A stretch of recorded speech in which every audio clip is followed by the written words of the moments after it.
atau konsep dasar perubahan bahasa. Sifat bahasa yang dinamis serta adanya percampuran antar kode bahasa mengakibatkan adanya perubahan bahasa. Perubahan bahasa biasa diartikan sebagai adanya perubahan kaidah, bisa karena kaidahnya direvisi, kaidahnya menghilang, ataupun munculnya kaidah baru. Dan semua itu dapat terjadi pada semua tataran linguistik. Terjadinya perubahan bahasa, menurut para ahli, tidak dapat diamati, sebab perubahan itu yang sudah menjadi sifat hakiki bahasa berlangsung dalam waktu yang relatif lama, sehingga tidak mungkin diobservasi oleh seseorang yang mempunyai waktu yang relatif terbatas.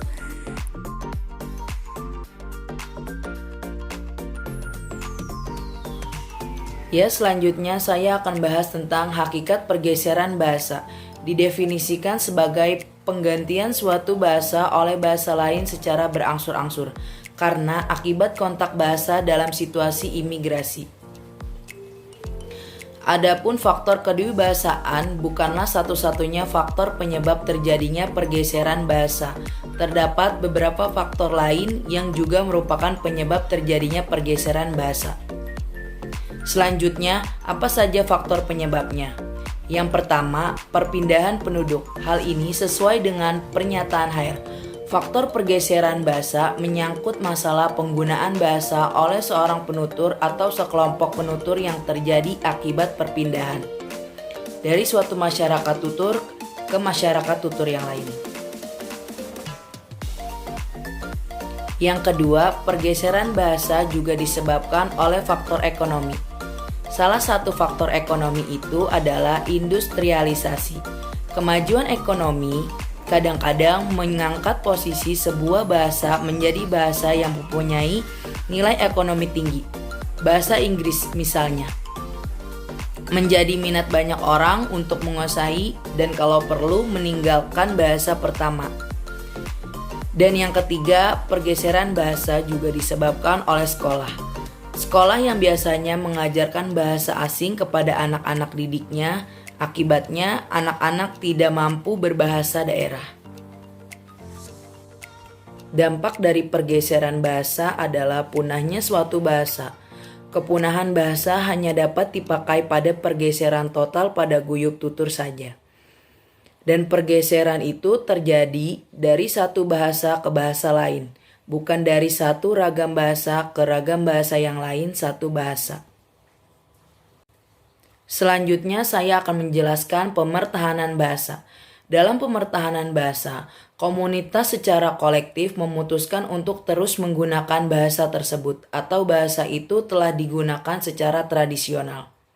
Di sisi lain juga merujuk kepada situasi di mana komunitas penutur di bawah keadaan dan mendukung terjadinya pergeseran bahasa tetap berpegang pada bahasa tersebut. Adapun faktor-faktor pemertahanan bahasa. Yang pertama, faktor prestise dan loyalitas. Nilai prestise dari language source seseorang yang menggunakan bahasa daerah mereka di tengah komunitas yang heterogen lebih tinggi tingkatannya dengan bahasa daerah lain. Salah satu cara yang bisa dilakukan oleh pemerintah daerah untuk melestarikan dan menjaga prestise bahasa daerah mereka adalah dengan mewajibkan instansi pendidikan untuk menjadi wadah belajar bahasa daerah bagi generasi selanjutnya. Yang kedua, faktor migrasi dan konsentrasi wilayah. Migrasi merupakan salah satu faktor yang membawa kepada sebuah pergeseran bahasa.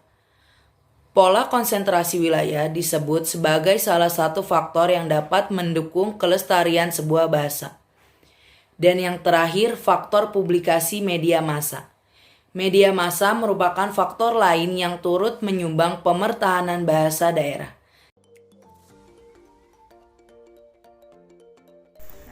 Baik, di sini saya akan membahas tentang beragam tataran perubahan. Perubahan adalah adanya perubahan terhadap suatu kata, bertambahnya bahasa baru berdasarkan tujuan tertentu. Pada awalnya, perubahan bahasa hanya dapat dianggap sebagai variasi bahasa, percampuran dialek yang tumpang tindih dan bahkan dianggap tidak dapat diamati. Adapun pandangan tradisional terhadap perubahan bahasa. Perubahan bahasa mencakup juga perubahan struktur bahasa pada waktu tertentu. Perubahan secara tradisional ini dibagi menjadi dua, yaitu perubahan internal dan perubahan eksternal.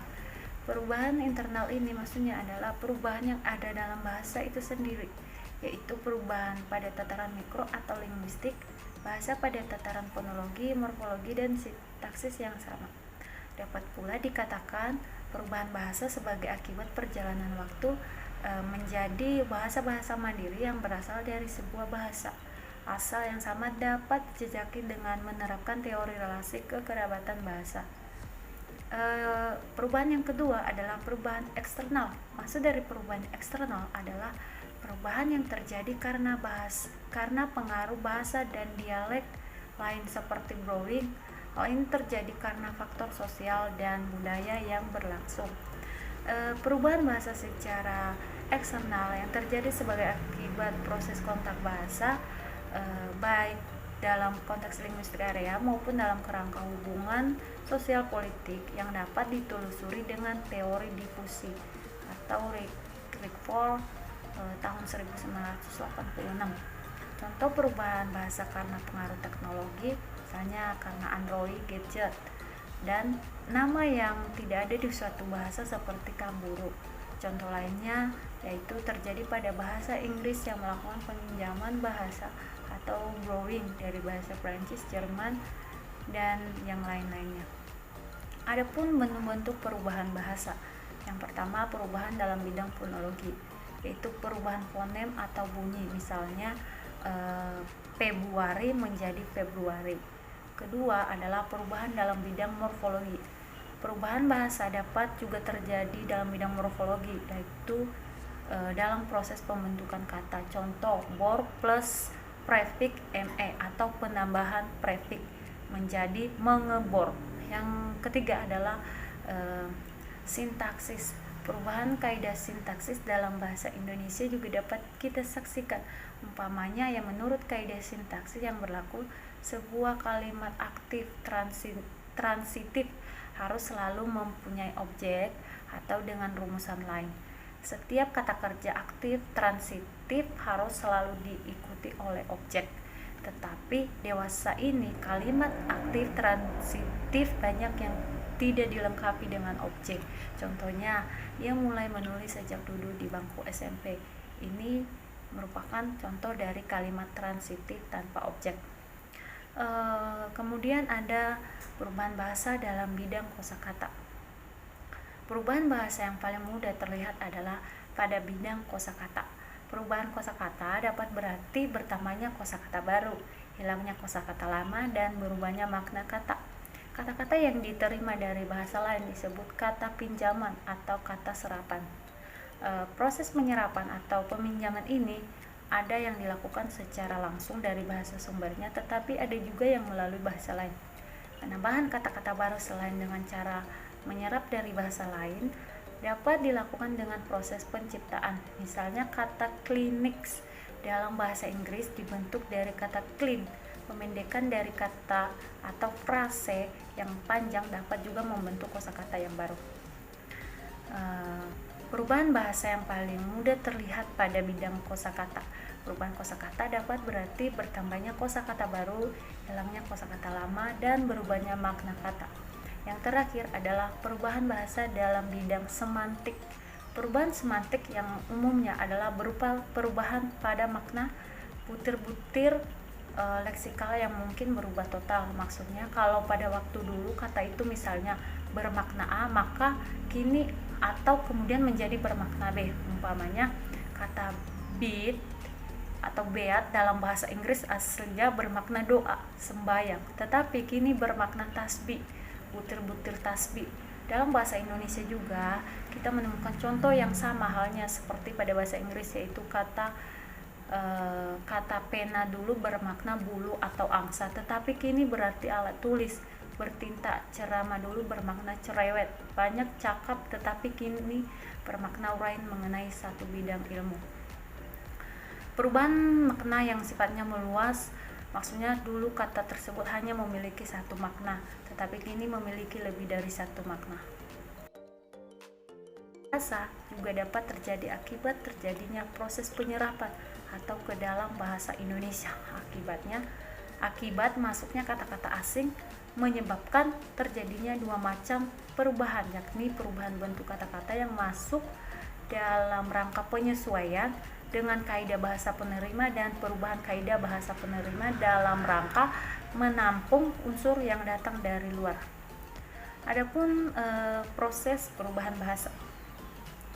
Mekanisme perubahan bahasa bisa terjadi secara sengaja dan tidak sengaja, baik dari fonologi dan morfologi. Kenapa salah satu indikator perubahan adalah bunyi? Karena ada beberapa hal. Yang pertama, karena bunyi fonologi merupakan unsur terkecil suatu bahasa yang mudah dipahami. Yang kedua adalah lebih mudah menemukan fakta yang relevan dibanding dengan tataran yang lain. Yang ketiga adalah karena bunyi yang mapan karena sudah banyak diteliti. Dan yang terakhir adalah perubahan bunyi yang teratur sehingga menjadi indikasi dengan bunyi lain. Adapun tahap perubahan fonologi menurut Labov tahun 1972, yaitu perubahan bahasa bisa terjadi pada subkelompok tertentu yang terpisah dengan kelompok lain, maka terjadi pergeseran linguistik. Yang kedua, terjadinya generalisasi bentuk linguistik pada kelompok tersebut berupa variasi gaya pada tindak tutur dan mempengaruhi semua kelas kata. Terus terjadinya hypercorrelation, yaitu interaksi sosial pada kondisi yang sama pada kelompok yang berbeda dengan generalisasi sebelumnya.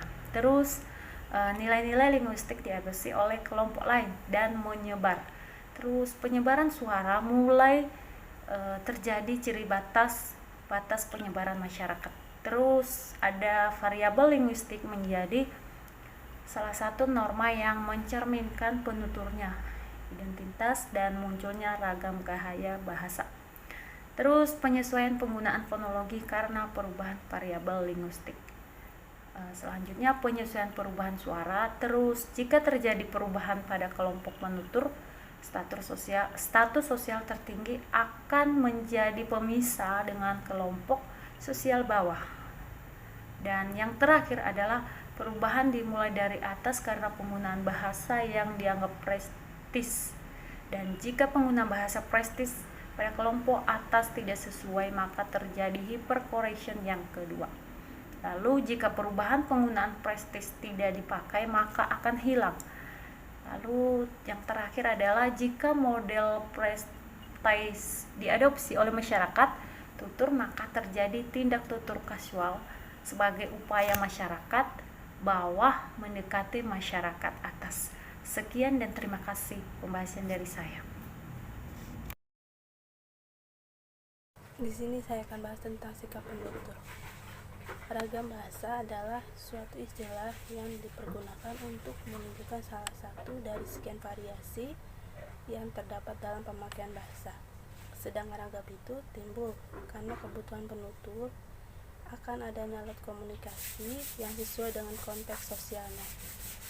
Adanya berbagai ragam menunjukkan bahwa pemakaian bahasa itu bersifat ragam atau heterogen. Adapun ragam bahasa Indonesia berdasarkan penutur yang dikategorikan menjadi: yang pertama, ragam bahasa berdasarkan daerah. Luasnya pemakaian bahasa dapat menimbulkan perbedaan pemakaian bahasa. Bahasa Indonesia yang digunakan oleh orang yang tinggal di Jakarta berbeda dengan bahasa Indonesia yang digunakan di Jawa Tengah, Bali, Jayapura, dan Tapanuli. Yang kedua, ragam bahasa berdasarkan pendidikan penutur. Bahasa Indonesia yang digunakan oleh kelompok penutur yang berpendidikan berbeda dengan yang tidak berpendidikan, terutama pelafalan kata yang berasal dari bahasa asing. Misalnya fitnah, kompleks, vitamin, video, film, fakultas. Penutur yang tidak berpendidikan mungkin akan mengucapkan fitnah memakai P, kompleks, vitamin memakai P, video maksud video memakai P, film memakai P, tidak memakai F, dan fakultas memakai P, tidak memakai F. Dan ketiga, ragam bahasa berdasarkan sikap penutur.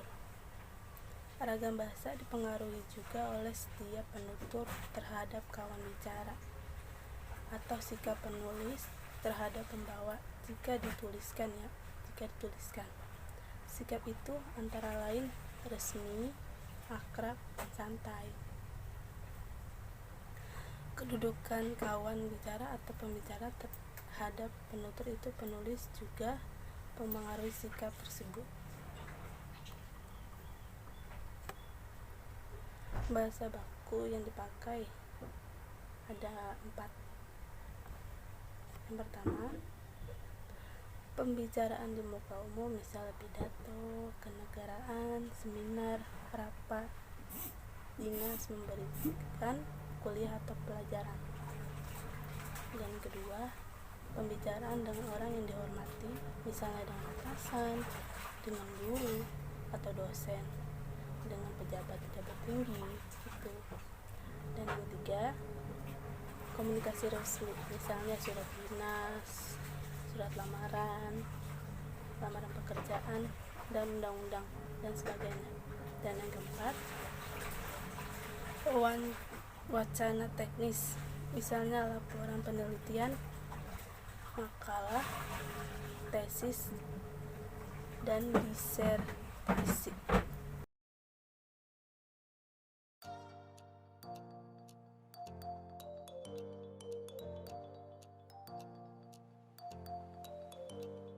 Konsep dan pemertahanan bahasa. Konsep dan pemertahanan bahasa secara umum disebutkan pemertahanan sebagai keputusan untuk tetap melanjutkan penggunaan bahasa secara kolektif oleh sebuah komunitas yang telah menggunakan bahasa itu sebelumnya. Kesadaran untuk secara konsisten menggunakan bahasa daerah tentu tidak mudah, mengingat upaya pemertahanan bahasa ini akan bersinggungan dengan bilingualisme.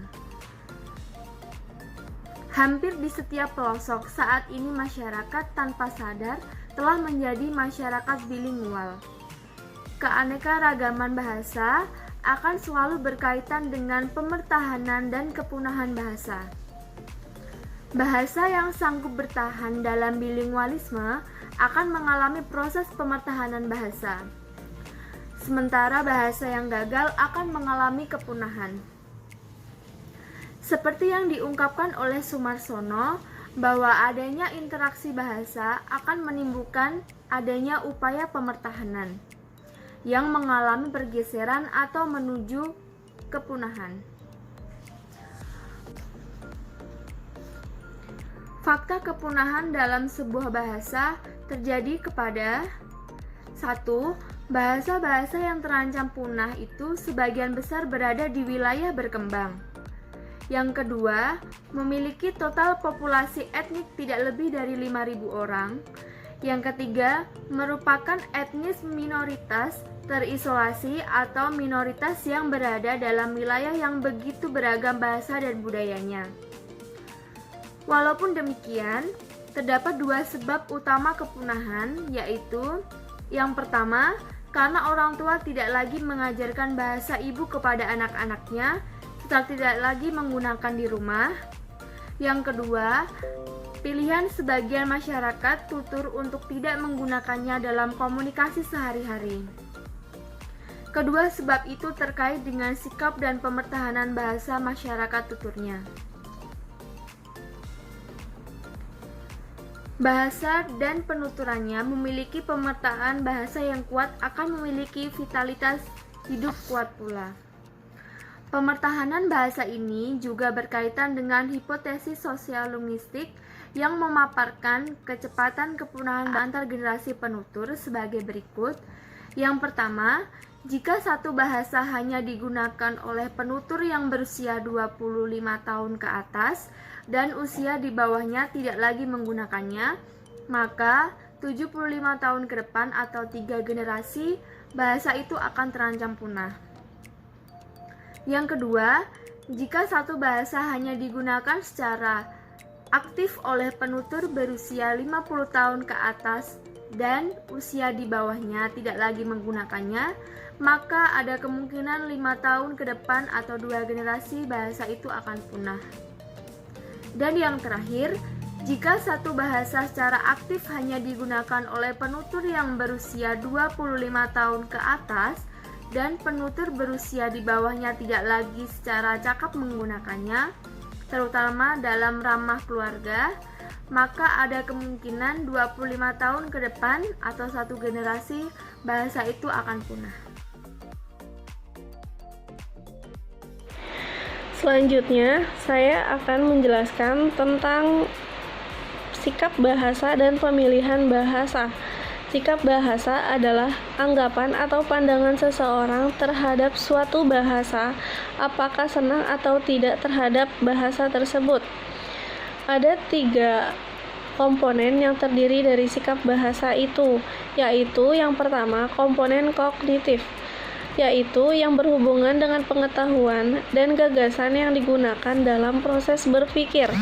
Yang kedua, ada komponen efektif yang menyangkut masalah penilaian, suka atau tidak suka terhadap sesuatu. Yang ketiga, ada komponen konatif yang menyangkut perilaku atau perbuatan sebagai putusan akhir. Melalui komponen ini, orang biasanya mencoba menduga bagaimana sikap seseorang terhadap keadaan yang dihadapinya. Selanjutnya, saya ingin menjelaskan ada 3 ciri sikap bahasa. Yang pertama, kesetiaan bahasa, yang mendorong masyarakat suatu bahasa mempertahankan bahasanya dan apabila mencegah adanya pengaruh bahasa lain. Yang kedua, kebanggaan bahasa, yaitu yang mendorong orang mengembangkan bahasanya dan menggunakan sebagai lambang identitas dan kesatuan masyarakat. Yang ketiga, ada kesadaran adanya norma bahasa, yaitu yang mendorong orang menggunakan bahasanya dengan cermat dan santun dan merupakan faktor yang sangat besar pengaruhnya terhadap perbuatan, yaitu kegiatan kegunaan bahasa. Selanjutnya, pemilihan bahasa. Pemilihan bahasa di sebuah bahasa secara keseluruhan dalam suatu komunikasi. Dalam hal memilih ini, ada 3 jenis pilihan yang dapat dilakukan, yaitu pertama, dengan ahli kode. Artinya, menggunakan satu bahasa pada suatu keperluan dan menggunakan bahasa yang lainnya pada keperluan lain. Yang kedua, dengan melakukan campur kode, artinya menggunakan satu bahasa tertentu dengan dicampuri serpihan-serpihan dari bahasa lain. Ketiga, dengan memilih satu variasi bahasa yang sama. Dengan mengidentifikasi ada 4 faktor utama yang menyebabkan pemilihan bahasa. Yang pertama, situasi dan latar pemilihan bahasa. Yang pertama, situasi dan latar atau tempat dan waktu. Yang kedua, partisipan dalam interaksi, yaitu mencakup hal-hal seperti usia, jenis kelamin, pekerjaan, status sosial ekonomi, asal, latar belakang, kesukuan, dan peranannya dalam hubungan dengan partisipan lain. Yang ketiga, topik percakapan. Yang keempat, fungsi interaksi. Akan membahas materi tentang penyebab pergeseran bahasa. Dari beberapa teori yang dikemukakan oleh para ahli, secara umum dapat disimpulkan bahwa pergeseran bahasa terjadi akibat perpindahan penduduk serta sikap penutur yang tidak setia dan bangga kepada bahasanya. Pergeseran dan pemertahanan bahasa merupakan 2 sisi mata uang, menurut Sumarsono pada tahun 2011. Kondisi tersebut terjadi pada saat suatu masyarakat atau komunitas bahasa memilih untuk menggunakan atau meninggalkan pemakaian suatu bahasa. Salah satu kondisi tersebut terjadi dalam waktu yang cukup panjang. Rentang waktu ini bisa mencapai lebih dari 2 atau 3 generasi. Pada bahasa-bahasa yang mempunyai sejarah panjang, tentu perubahan-perubahan itu sudah terjadi, berangsur, dan bertahap. Menurut Saussure pada tahun 1959 dan Bloomfield pada tahun 1913, dapat kita lakukan adalah mengamati akibat dari perubahan bahasa tersebut. Ada banyak faktor yang menyebabkan pergeseran dan kepunahan suatu bahasa. Berdasarkan hasil-hasil penelitian yang telah dilakukan di berbagai tempat di dunia, faktor tersebut seperti loyalitas bahasa, konsentrasi wilayah, pemukiman penutur, pemakaian bahasa, dan ranah tradisional sehari-hari, mobilitas sosial, dan sikap bahasa. Menurut Liberson, pada tahun 1972 dan 1980, hampir semua kasus pergeseran bahasa dalam masyarakat terjadi melalui peralihan integral.